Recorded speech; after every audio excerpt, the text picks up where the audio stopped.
Janine, nakuha ba ang idea ng landmark tower ng ABS-CBN sa Eiffel Tower sa Paris?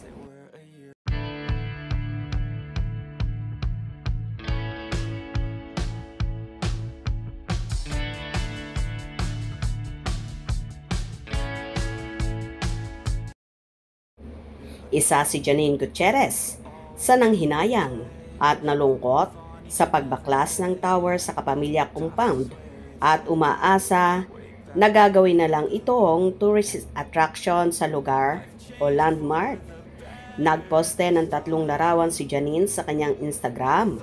Ang una ay shot ng Signal Tower at ang ikalawa ay nasa rooftop ito ng building habang nakaharap sa tore. Sa pangatlong shot ay ang aerial long shot ng tower sa gabi. Sa caption ng post nito, sinabi nitong, umaasa ang sinumang kukuha ng pag-aari ng bahaging property na ito ng ABS-CBN compound ay huwag nang baklasin o bakbakin ang makasaysayang tore. To community, service, hard work, and dreams come true. Since it was announced that the property would transfer ownership, I've been hoping that somehow the ABS-CBN Tower would be preserved and integrated into the next development like landmark.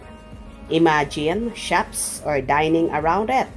Everyone allowed to take photos, but daydreams aside. I pay tribute to the iconic symbol that has touched all over our lives. No matter what, home is a feeling anyway. What comes and goes, and ain't no one in life holding me back no more. I've seen a lot of change, been through a lot of pain. Some things are not the same as they were a year ago, but all will be okay. I move on each and every day. The past is where it stays, way back a year ago.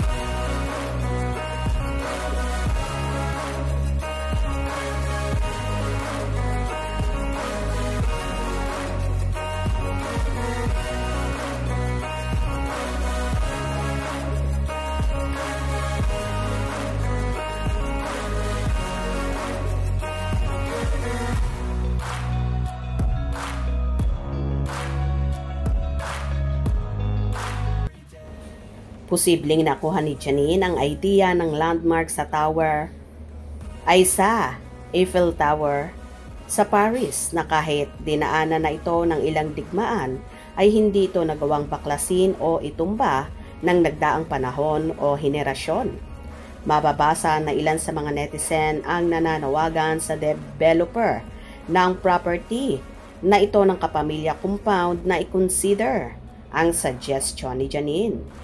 Pero mukhang hindi mapagbibigyan si Janine sa pangarap niya dahil walang advice ang developer ng property ng Kapamilya na itira ito sa gagawing demolition sa nasabing lugar.